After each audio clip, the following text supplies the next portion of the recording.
The Galactic Concordance had warned every member world about the Sylvan Dominion for centuries. They were not just another spacefaring empire. They were something older, stranger, and far more dangerous. Their ships were grown, not built, living vessels wrapped in starlight and ancient vines.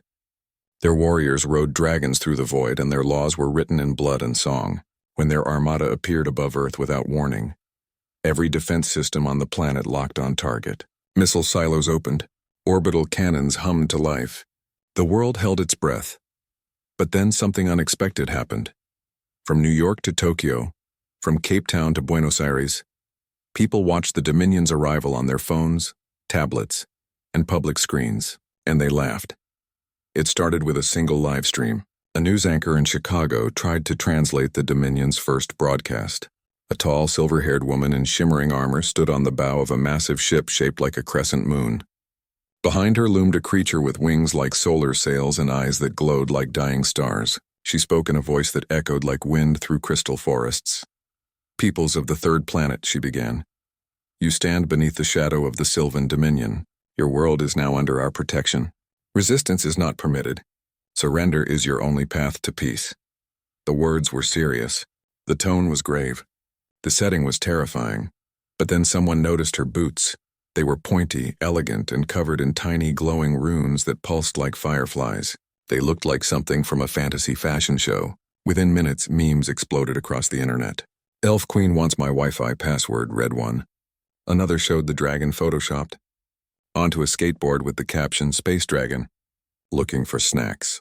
A comedian in London did an entire 5-minute routine pretending to be the Dominion's customer service rep. "Sorry, your planet's been annexed. Would you like to schedule a rebellion or speak to a supervisor?" Even the military couldn't stay serious. A young radar operator in Colorado burst out laughing when he saw the dragon sneeze mid-hover, sending a small puff of stardust into the atmosphere. His commander tried to scold him, but then caught himself chuckling too. The Dominion had expected fear. They had trained for defiance, for desperate last stands, for pleas for mercy. They had never prepared for ridicule.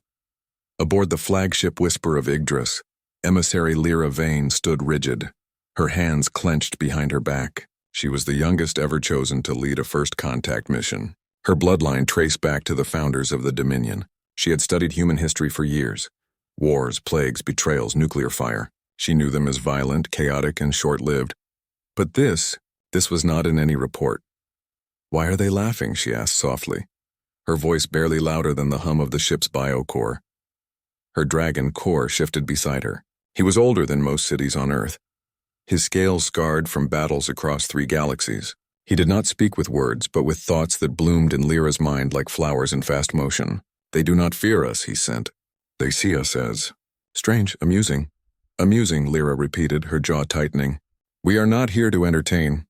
Kor lowered his great head, his golden eyes fixed on the blue-green planet below. "Perhaps that is the problem. On Earth, the laughter only grew. Schools canceled classes so kids could watch the alien drama. Bars hosted Dominion viewing parties with themed cocktails like elf juice and dragon's breath. A group of teenagers in Seattle launched a drone, carrying a giant inflatable unicorn toward the fleet, just to see what would happen. The Dominion shot it down with a beam of light, but not before it floated past the main ship, horn gleaming in the sun.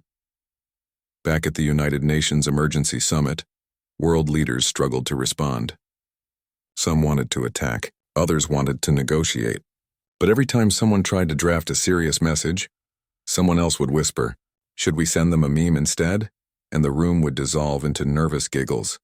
Lyra watched it all through her ship's observation lens. She saw humans pointing at her fleet, taking selfies, even waving. One woman in a bright yellow jacket held up a sign that read, "Hi Space Elves, do you like pizza?" It made no sense. None of it made sense. She had been taught that humans were desperate survivors clawing at the edge of extinction. But these humans, they danced in the face of the unknown. They turned terror into jokes. They met cosmic power not with weapons but with wonder and weirdness. Kor nudged her gently with his snout. "They are not weak," he thought. "They are unbroken in a different way." Lyra frowned. "Unbroken people do not laugh when empires arrive." "Maybe," Kor replied. "They laugh because they have already survived worse." That night, As Earth's cities glittered like scattered stars, Lyra made a decision. She would go down there. Not as a conqueror, but as an observer. She would meet these strange, laughing creatures face to face. The High Arbiter would not approve. It was against protocol. But for the first time in her life, Lyra felt doubt and curiosity. She turned to Kor. Prepare for descent. The great dragon rumbled in approval. His wings unfolded like sails catching a cosmic wind. Below them, Earth waited, not with guns, but with open arms, open mouths, and open laughter. And somewhere in a small town in Arizona, a girl named Mara finished her shift at the library, saw the news, and said out loud, "Well, if they're riding dragons, they can't be all bad." She grabbed a bag of sour gummy worms from her desk drawer and headed outside, just in case the space elves got hungry. The Dominion had come to claim a planet, but they had no idea what they were really walking into. The desert air in Nevada was dry and still as the sun dipped below the horizon. Dust swirled in lazy circles around a patch of flat land that had been cleared just hours before. It was now marked with spray-painted lines, a few folding chairs, and a bright red taco truck with a sign that read, "Welcome Space Friends Tacos on the House."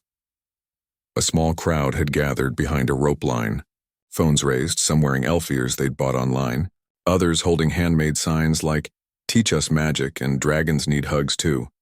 In the center of it all stood Lyra Vane. Her silver armor gleamed under the last light of day, but it looked less like a weapon and more like a costume now. She kept her hands at her sides, her posture stiff, her eyes scanning the humans like she expected an ambush. Beside her, Kor crouched low, his massive wings folded tight against his body. His tail twitched, not in anger, but in something close to nervousness. He had faced supernovas and black holes, but never a crowd that clapped when he sneezed. A woman stepped forward from the human side. She had short curly hair dyed purple at the tips, wore a denim jacket covered in patches, and carried a small cloth bag. She didn't salute or bow. She just smiled and held out her hand. "Hi," she said. "I'm Mara. I work with the language team. Also, I brought snacks." Lyra stared at the hand. In the Dominion, offering an open palm meant surrender or challenge depending on the angle. This gesture matched neither. "Snacks," she repeated, her voice cool and measured. "Yeah," Mara said, unfazed. She opened the bag and pulled out a handful of bright green gummy worms. "They're sour. Really sour. Want one?" Kor tilted his head. A low hum vibrated in his chest, not a growl, but a sound of interest. Lyra hesitated, then slowly reached out. She took one worm between two fingers like it might explode. She sniffed it. Nothing happened. Mara popped one into her own mouth and made a face like she'd just bitten into a lemon. "See?" she said, eyes watering. "Sour." After a long pause, Lyra placed the gummy worm on her tongue. Her eyes widened. It was sharp, sweet, strange. Nothing like the nutrient wafers she ate aboard ship. For the first time in weeks, she almost smiled. The tension in the air softened. Over the next few hours, more humans approached. Not soldiers, but scientists, artists, teachers, even a retired baker who brought cookies shaped like tiny dragons. They asked questions not about weapons or territory, but about stars, songs, and whether Kor liked belly rubs. He did not, but he allowed one child to gently touch his snout, and the kid cried happy tears. Lyra found herself answering, not with official Dominion doctrine, but with real words. She told them about the singing forests of her homeworld, where trees hummed lullabies to newborn dragons. She described how her people measured time not in hours, but in heartbeats shared between bonded pairs. She even admitted that she'd never tasted anything like the taco Mara handed her. Spicy, messy, wrapped in warm bread. "You eat with your hands?" Lyra asked. "Surprised?" "Yep," Mara said, wiping sauce from her chin. "Makes it more fun." Kor, meanwhile, had wandered off a bit. He lay near the edge of the zone, watching the desert night come alive. Crickets chirped. A coyote howled in the distance. Then from the shadows a small shape darted forward, a raccoon with one leg missing. It stopped a few feet from Kor, sniffed the air, then boldly climbed onto his front claw. Kor froze. The raccoon sniffed his scales, then tried to tug one loose. When it didn't budge, the raccoon sat back on its haunches and chittered as if scolding him. From the crowd, someone whispered, "That's Gary. He lives behind the taco truck." Kor let out a soft rumble. Not a threat. More like amusement. He lowered his head slightly and Gary climbed up onto his shoulder, curling up like it was the most natural thing in the universe. Lyra watched this, her heart tight with something she couldn't name. In the Dominion, creatures like Gary would be seen as pests, unworthy of a dragon's attention. But here, even the smallest life had value, even the broken ones. Later that night, after the crowd had gone and only Mara remained, Lyra sat on a folding chair under the stars. Cor lay nearby, Gary now asleep between his horns. Mara handed her a thermos of hot chocolate. "You don't have to conquer us, you know," Mara said quietly, sitting beside her. Lyra looked at her. "It is not my choice." "The Dominion does not ask. It takes." "Then why are you here?" Mara asked. "Really?" Lyra was silent for a long time. The stars above were different from home. Brighter, wilder, less ordered. "I came to understand," she finally said. "I was taught that humans are violent, that you destroy yourselves and others. But you laugh when you should be afraid. You share food with strangers. You let broken animals sit on dragons. We're not perfect," Mara said. "We've done terrible things. But we also try to be kind, even when it doesn't make sense." Cor sent a thought to Lyra then, not in words but in feeling. They do not hide their wounds. They turn them into stories, into jokes, into art. That is strength, not weakness. Lyra sipped the hot chocolate. It was sweet, rich, warm. Nothing like Dominion brews. "Your world is chaotic," she said. "Yeah," Mara laughed softly. "But it's ours." Back on the ship, the High Arbiter received Lyra's report. He read it once, then again, his face darkening with each line. She spoke of human laughter not as insult but as resilience. She described their kindness as a form of power. Worst of all, she suggested the Dominion had misjudged them. "She has been corrupted," the Arbiter said to his council. "The humans have infected her mind with their nonsense." But deep down he felt a flicker of doubt. No species in recorded history had ever responded to the Dominion's arrival with joy. None had offered food to a war dragon. None had sent memes instead of missiles. Meanwhile, in a quiet corner of the Nevada desert, Lyra lay back on the sand, staring up at the sky. Cor rested his head near her feet, Gary still snoozing on his brow. Mara had gone back to her trailer, but left behind a notebook filled with human poems, jokes, and drawings of Lyra and Cor as cartoon heroes. For the first time, Lyra wondered if the Dominion had spent so long fearing chaos that it forgot how to live. And as the wind whispered through the sagebrush, carrying the scent of tacos and dust, she realized something terrifying and beautiful. She was starting to like this strange, laughing world, and that meant she might soon have to choose between it and everything she had ever known. The High Arbiter did not wait long. 3 days after Lyra's report, the Dominion declared a sovereign correction. It was not a full war, not yet, but a ritual of dominance. A show of force meant to break the spirit of any world that dared mock the Empire. The rules were ancient. The Dominion would send 3 warships. They would hover over Earth's capital cities.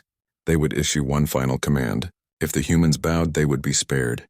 If they resisted, they would be erased, not with bombs, but with silence. Their voices, their signals, their very presence in the galactic record would be wiped clean. But Earth had other plans. Instead of panic, there was planning. Instead of fear, there was fun. Within hours of the announcement, a global network of humans, scientists, comedians, coders, teachers, even kids, launched Operation Gigglestorm. It was not a military campaign. It was a flood of joy, absurdity, and pure nonsense aimed straight at the heart of Dominion pride. It started with sound. In every city, speakers were set up on rooftops, parks, and street corners. They did not play alarms or warnings. They played polka music, cheerful, bouncy, utterly ridiculous polka. When the first Dominion ship appeared over London, it was met not with silence but with accordions and tubas blasting from every direction. The ship's honor guard, dressed in ceremonial armor, stood frozen on the hull, confused. One warrior dropped his lance when a street performer in a chicken suit started dancing below. Then came the visuals. Hackers from Oslo to Hanoi rerouted Dominion broadcast channels. Instead of the Arbiter's stern face, viewers across the Empire saw looping clips of Cor sneezing stardust, set to upbeat pop songs. One video showed Lyra trying to eat a taco for the first time, sauce dripping down her chin, with subtitles that read Elf Queen versus Spicy Meat. It got 50 million views in 6 hours. A teenage coder named Jules, who lived in a small town in Oregon, built something called the Quantum Meme Engine. It was a program that could generate infinite variations of jokes, images, and short videos, and beam them directly into Dominion communication streams. Within a day, Every official Dominion message was interrupted by cartoon dragons doing yoga, or the Arbiter's face photoshopped onto a dancing potato. Even the military joined in. Instead of launching missiles, Earth's defense drones were reprogrammed to fly in silly patterns, forming hearts, smiley faces, and once the word "oops" in the sky above New Delhi. When a Dominion scout ship scanned them, it received not threat data, but a playlist titled Chill Space Vibes featuring whale songs mixed with lo-fi beats. Lyra watched it all from her hidden outpost in the Nevada desert. She had gone rogue, cutting ties with the Dominion fleet. Kor lay beside her, his eyes glowing as he monitored the chaos through psychic links to other dragons in orbit. Even they were confused. One young dragon sent a thought to Kor. "Why do they not fight? They keep sending me pictures of cats wearing hats because they understand something you do not," Kor replied. Meanwhile, Mara and Jules worked day and night in a borrowed garage filled with blinking computers and empty soda cans. Jules had wild red hair and spoke so fast it was hard to follow. But her mind moved faster. She had found a weakness in the Dominion system. Not in their shields or weapons, but in their culture. "They can't handle being laughed at," Jules explained, typing furiously. "Their whole society is built on honor, silence, perfection. If you make them look silly, it's like mental static. Their brains short-circuit," Mara nodded. "So we don't beat them. We confuse them with kindness and jokes." "Exactly," Jules grinned. "We weaponized joy." The plan grew. Schools held laugh drills where kids practiced the loudest, silliest giggles. Radio stations played nothing but stand-up comedy for 24 hours. Grandmothers in Miami knitted tiny sweaters for drone models and mailed them to NASA, with notes that said, "For your space friends, stay warm." When the Dominion sent envoys to demand surrender, they were met at landing zones not by soldiers, but by improv troupes performing scenes about intergalactic customer service. One actor played the Arbiter as a grumpy barista who kept getting coffee orders wrong. The real envoys stood there stunned as the crowd cheered and threw glitter. Back on the flagship, the High Arbiter paced. His advisors whispered in corners. Morale was crumbling. Warriors who had trained for decades to face death now flinched at the sound of a kazoo. One ship's biocore had started humming show tunes after a meme virus infected its neural network. "This is not war," the Arbiter growled. "This is madness." "No," said his oldest advisor, voice trembling. "It is something worse. It is shame." Lyra knew the final test was coming. The Arbiter would not tolerate this much longer.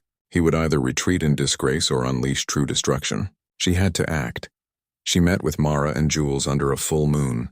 Kor lay nearby, Gary now wearing a tiny knit hat on his head. "We need to show them that laughter is not weakness," Lyra said. "It is courage." "How?" Jules asked. "By giving them a choice," Lyra replied. "Not to conquer, but to connect." Together they built the laughter field. It was not a weapon. It was a resonance device, part Dominion bioarcane tech, part human emotion engine. Jules coded it to read joy, not fear. Mara fed it recordings of children laughing, of friends sharing stories, of old couples dancing in kitchens. Lyra wove in ancient sylvan harmonics that once soothed newborn dragons. When activated, it would not harm. It would awaken. The night before the final confrontation, Lyra stood alone on a hill, Kor beside her. The stars above were quiet. She thought of her home, her family, the songs she'd never hear again. She was no longer just an emissary. She was something new. A bridge, and bridges, she realized, often stand alone. But down in the valley, lights twinkled in windows. Music played. People laughed. And for the first time, Lyra felt she belonged, not to an empire, but to a moment. A strange, messy, beautiful moment where dragons and raccoons and gummy worms mattered more than thrones.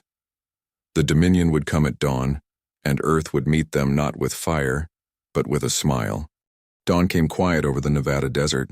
The sky turned soft pink, then gold, as if the world itself was holding its breath. High above, the Sylvan Dominion armada gathered. 3 massive war galleons shaped like crescent moons, their hulls pulsing with living vines and ancient runes. At their center floated the flagship, the Whisper of Yggdrasil, its obsidian surface gleaming like frozen night. This was the final hour. The sovereign correction would begin. On Earth, there were no armies, no missile launches, no barricades. Instead, people gathered in parks, on rooftops, in backyards. They brought blankets, coffee, and musical instruments. In Tokyo, a choir sang old folk songs. In Rio, drummers kept a steady, joyful beat. In Cairo, children released paper lanterns into the sky, each one painted with a smiling dragon. Lyra stood on a flat rock at the edge of the desert, Kor beside her. She wore no armor now, only a simple tunic woven from earth cotton, dyed deep green by Mara's hands. Around her neck hung a small crystal humming softly. It was the core of the laughter field. Jules had finished it just hours before, her fingers stained with ink and energy drink.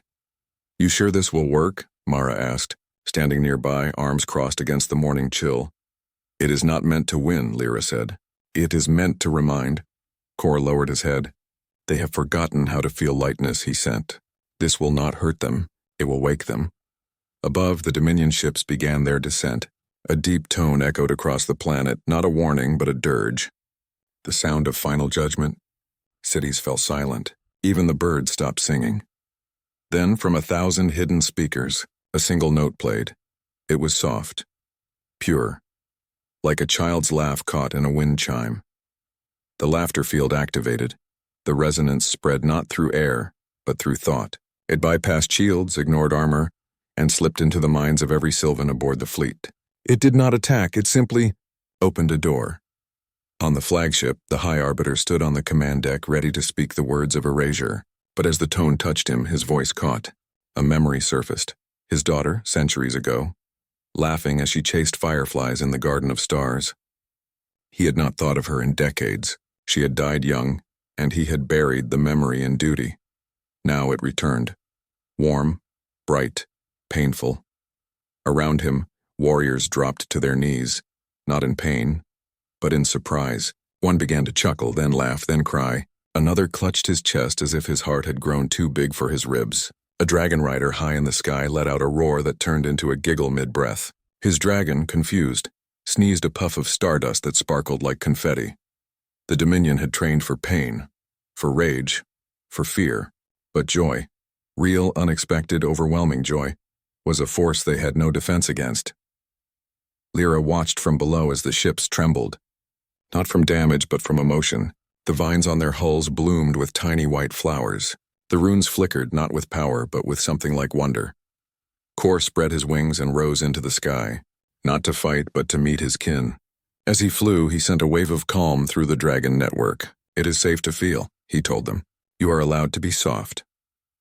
One by one, the Dominion dragons slowed their flight. They circled Kor, their eyes no longer fierce, but curious. One young dragon landed gently on a hill outside Paris where a group of children offered it a baguette. It sniffed, then took a careful bite. The crowd cheered. On the flagship, the High Arbiter stared at his hands. They were shaking. Not from anger, but from something deeper. He looked down at Earth, this chaotic, messy, laughing world. And for the first time, he saw not weakness, but courage. To live so briefly yet love so loudly. To face the unknown with jokes and open arms. He turned to his council. "Stand down," he said, voice rough. "All ships. Stand down," his advisors gasped. "Arbiter, the ritual is over," he finished. "They have already won." Below, Lyra felt the shift in the air. The tension broke like a wave. People began to cheer, not in triumph, but in relief. Mara ran to her, tears in her eyes, and hugged her tight. Lyra stiffened at first, unused to touch, but then slowly wrapped her arms around her friend. Kor landed beside them. Gary still perched on his head, now wearing tiny sunglasses someone had taped on. The raccoon chittered happily. Jules appeared holding a tablet. "It worked," she whispered. "They're broadcasting a message. To the whole galaxy." On every screen across Earth, the High Arbiter appeared. He looked older, tired, but calm. He did not speak of conquest or law. He simply said, "The Sylvan Dominion has much to learn." Then he bowed his head, not in surrender. In respect, Lyra knew her life in the Dominion was over. She would be called traitor, exile, fool. But as she stood there, surrounded by humans who had faced an empire with tacos and jokes, she felt no regret, only peace. Kor nudged her gently. "You gave them a gift," he said. "Not victory, but hope." And in that moment, under a sky now filled with blooming vines and drifting lanterns, Lyra understood. The real war was never about planets or power. It was about the choice to be kind when you could be cruel, to laugh when you could scream, to reach out a hand instead of a weapon. Earth had not defeated the Dominion. It had reminded them how to be alive. Weeks passed. The Sylvan Dominion fleet did not leave. It stayed in orbit, not as an occupying force, but as guests. The war galleons, once symbols of dread, now floated like quiet sentinels wrapped in blooming vines. Their hulls had softened, their lights glowed warmer, and every morning a small shuttle would descend to Earth, carrying elves who came not to command but to learn. Lyra Vane no longer wore the title of emissary. She had no title at all. And for the first time she felt free. She lived in a small cabin near the Nevada desert, built by human hands and blessed by Kor's presence. The cabin had a porch, a garden, and a hammock where Gary the raccoon liked to nap. Kor slept curled around it like a living wall, his scales catching the sun like polished bronze.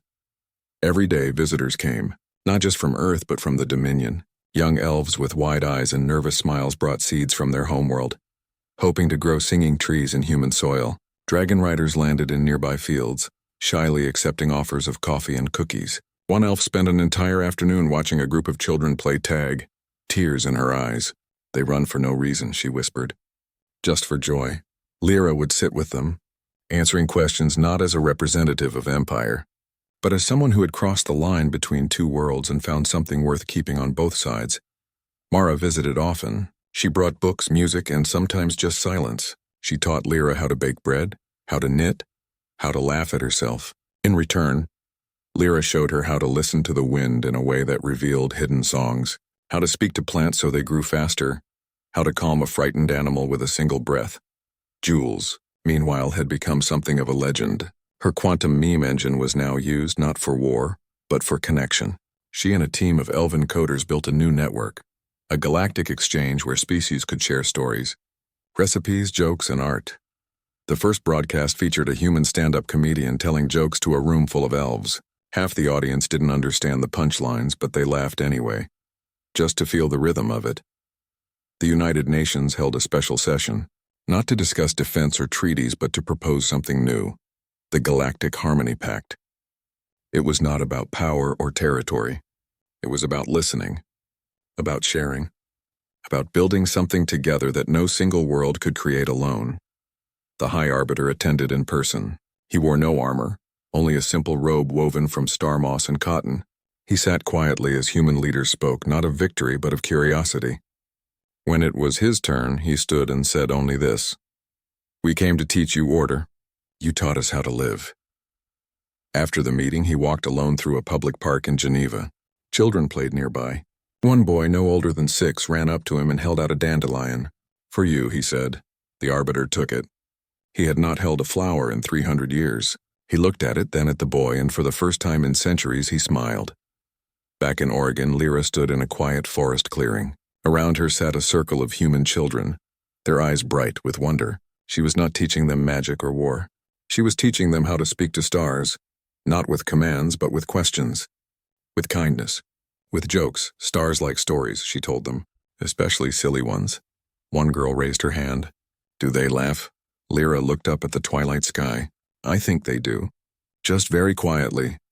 Kor lay nearby, his great head resting on his paws. Gary sat on his nose wearing a tiny paper hat made by one of the kids.